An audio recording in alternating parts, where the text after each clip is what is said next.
Hello, everyone, and welcome to Guyton Joy Rides.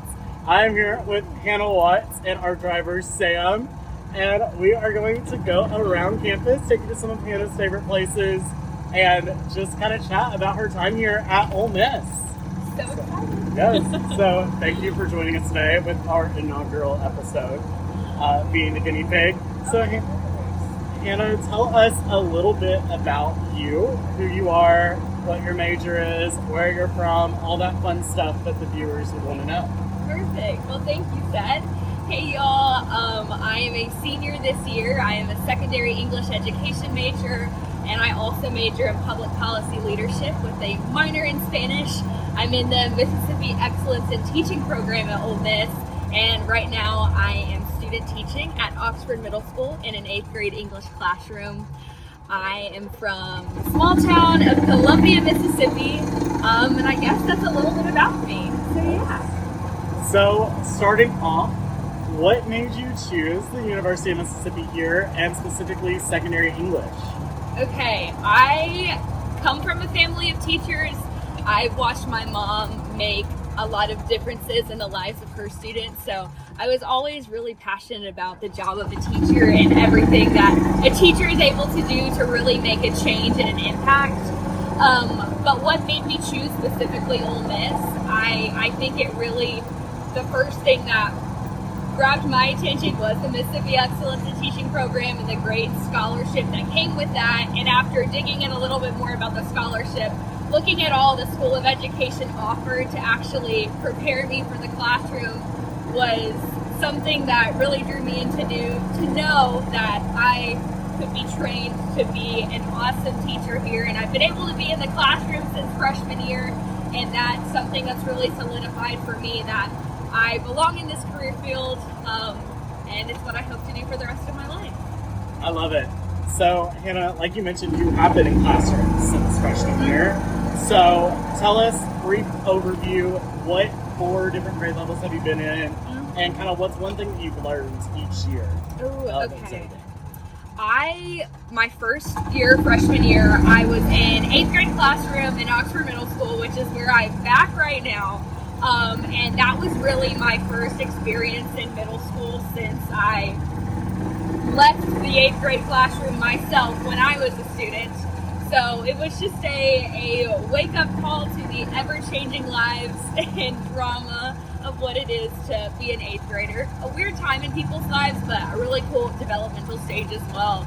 And then my sophomore year, I was back in 8th grade, except this time I was in Lafayette Middle. And I loved that experience as well, just to be in the same area, but in a completely different school, to see how the community was different, how the school functioned. It was a cool change. And then my junior year, I was finally in high school, where I was in a 10th grade English classroom. So again, state tested, and I found the high schoolers to be, a little bit more mellow. It was cool to get to talk about some more adult literature topics with them. And now here, senior year, I'm back with the 8th graders, and every day, I will say, with them is always entertaining. Never a dull moment. I am constantly learning something from them, and they are constantly teaching me, and I hope along the way I'm teaching them a little too. But I'm excited, though I have decided I will be in a high school next year, so I'm super excited for that as well. I hope they're still as entertaining as my lovely 8th graders are. Yes, for sure. There really is nothing like 8th grade. Oh my gosh, yes. They're a different species. So we just passed one of your picks from when we were talking about some of your favorite locations, Hemingway Stadium. So tell us a little bit about why that was one of your favorite places here on campus. I've grown up a football fan, but my family always cheered for the South Carolina Gamecocks, and so coming here, I didn't really know what it would be like football-wise at Ole Miss. I'd never been to a game before getting here, and I've just loved every moment in the student section. It's always great. Big highs, big lows, but I have loved being a football fan as a student here at Ole Miss. It's something I would not have traded for the world. A great community experience, and with us driving by the Grove right now, a great start and into a game day here. I think that being an Ole Miss student, we make the most of our football Saturdays, and it is an all-day thing, not just 4 quarters. Absolutely. Plus, I mean, even a day like today, using all the students laying out in the grove right now, I mean, it truly is the perfect place to gather and hang. Speaking of places to gather and hang out, we are approaching the Union as well. Nice. Somewhere that I know has been pretty special to you in your time here. Oh my goodness. And of course, balancing student teaching with something pretty amazing, being our Associate Student Body President this year. So tell us a little bit about that and what your road was to wanting to run for that position. Yeah, absolutely. So I have spent many an hour of my undergrad career inside our Ole Miss Student Union. And it's a place where I think I've grown a lot as a leader, but mostly definitely as a member of a team. And so I, freshman year, represented the School of Education as senator for the School of Ed. And from then I was able to come to where I am now and be student body president. And that really was just because I felt empowered to be able to use that position to make changes on our campus and work with students to uplift their experiences, which is something that has been an awesome opportunity to do. I've gotten to work from students in so many different parts of campus and bring their awesome ideas to administration, which I think is an experience that is rare to have, but I'm so thankful to Ole Miss for being able to have that. And it all started with the School of Ed. I definitely think that is such a cool opportunity that you've been given. And, you know, you worked hard for it. There definitely was a lot of work that went in that campaign. So, what has been your favorite change that you've gotten to make?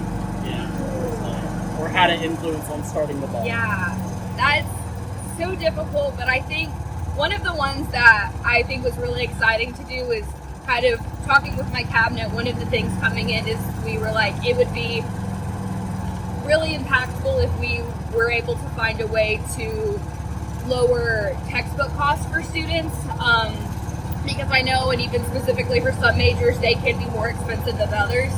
And so one thing specifically for some of our liberal arts majors, with one of my majors being PPL, we've had a lot of classes where our professors would have us use New York Times, and you have to purchase a subscription for that, which those things can definitely add up. And so we were able to work with the Ole Miss Library and other academic schools on campus to get an all-access New York Times subscription, which was really cool to have the opportunity to do, because now we've got access to the Wordle archives, and I do my Wordle and connections religiously, so I thought that was cool that we got something impactful for students in the classroom, but you know, also something fun for them to do. And it's just kind of a cool example of how our campus administration and students can work closely together to bring something about that can impact all students here in Ole Miss. Yeah, absolutely.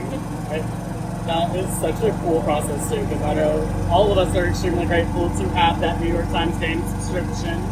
And I know a lot of our professors are as well, so everyone thank ASB. So as we are approaching, we're kind of getting back to Guyton Hall, back where we started. What is one piece of advice that you have for incoming students, but also for juniors about to be seniors going into their student teaching?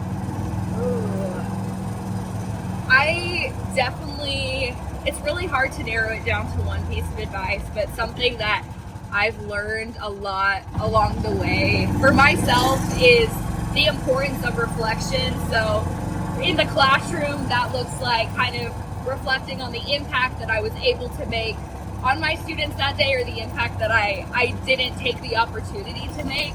And I think starting that as early as possible just helps a person learn so much, whether it's about student teaching in the classroom, or whether it's about their leadership on campus, or whether it is about the work that they're doing on their own academic assignments for their professors. And so I think it's always a valuable thing to reflect on ourselves. I've tried to implement that daily through doing some journaling. I'm trying to become a little bit more consistent at that, but you know, it's something that I think is really important and can always be a positive. Yes. Well, Hannah, thank you so much for joyriding along with us today. We appreciate you taking the time to visit with us. All right. Thank you so much. I appreciated it. Bye, everyone.